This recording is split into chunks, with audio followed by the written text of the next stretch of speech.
Il nous faut nous poser la question qui est nécessaire, qui est celle des sources d'information. Faire un état de l'art, c'est-à-dire aller chercher tout ce qui existe à travers les auteurs, à travers les époques, à travers les différentes théories, les différents concepts. Tout cela est un vœu pieux si on ne sait pas où aller chercher ce matériau. Donc se pose la question des sources d'information. Où et comment trouver les connaissances existantes? Il faut partir dans deux directions. La première direction, c'est partir à la recherche, d'une part, des concepts, des méthodes, des outils, des modèles, des théories de base. Ensuite, nous aurons une deuxième dimension qui sera de partir à la recherche des ouvrages de référence. Donc, de partir vers des livres, par exemple, ou des articles. Si je reprends la première dimension, on part à la découverte, on part à la chasse, aux concepts, aux méthodes, aux outils, aux modèles, aux théories de base. Il s'agit d'essayer de lister les mots-clés dans les moteurs de recherche.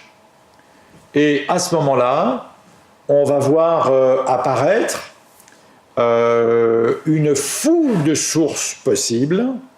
Attention à ne pas s'y perdre, mais la richesse sera là. Ce sont des dizaines de pages qui vont apparaître avec un certain nombre donc, de renvois vers soit les ouvrages, soit les articles, soit tout simplement des déclarations, des expériences, des cas réels, etc. Le défi sera à ce moment-là de ne pas se perdre dans la multitude de sources et de ne pas trop perdre de temps, de faire donc un tri par ordre d'importance. Toujours dans cette première dimension, d'aller chercher des concepts, méthodes, outils, modèles, théories de base, on pourra utilement, bien sûr, se plonger dans les encyclopédies,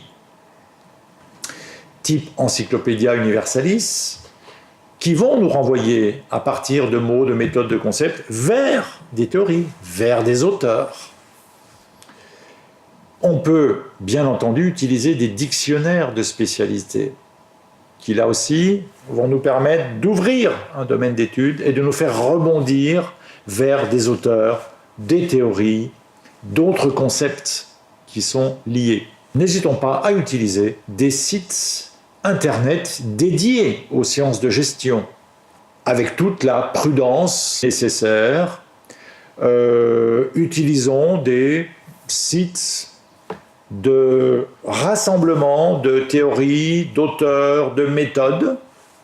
La deuxième dimension est de partir directement vers les ouvrages de référence, c'est-à-dire les livres ou les articles. Alors, les sources d'entrée, ou les portes d'entrée plutôt, vont être les bibliothèques publiques, les bibliothèques universitaires. N'oublions pas d'utiliser aussi les catalogues Internet, catalogues papier, de maisons d'édition. N'oublions pas que là aussi, il y a les maisons d'édition généralistes, il y a les maisons d'édition spécialisées. Une troisième porte d'entrée pour ces ouvrages de référence, ce sont des sites de vente qui sont multi-éditeurs. Il vous reste, comme porte d'entrée, la librairie classique et particulièrement, bien entendu, le département qui concerne votre domaine de spécialité, à savoir le département de l'économie, des sciences de gestion et des sciences sociales. Concernant les articles scientifiques, nous allons pouvoir utilement nous adresser directement aux revues scientifiques. Par exemple, le Harvard Business Review. Vous avez la liste CNRS des revues scientifiques, par exemple dans le domaine des sciences de gestion. Vous allez voir à quel point la richesse est grande de cette liste des publications reconnues donc par les autorités scientifiques. Dernière voie pour les articles scientifiques, un moteur d'accès comme Google+, vous permet d'avoir accès à une liste très longue et très riche d'articles scientifiques.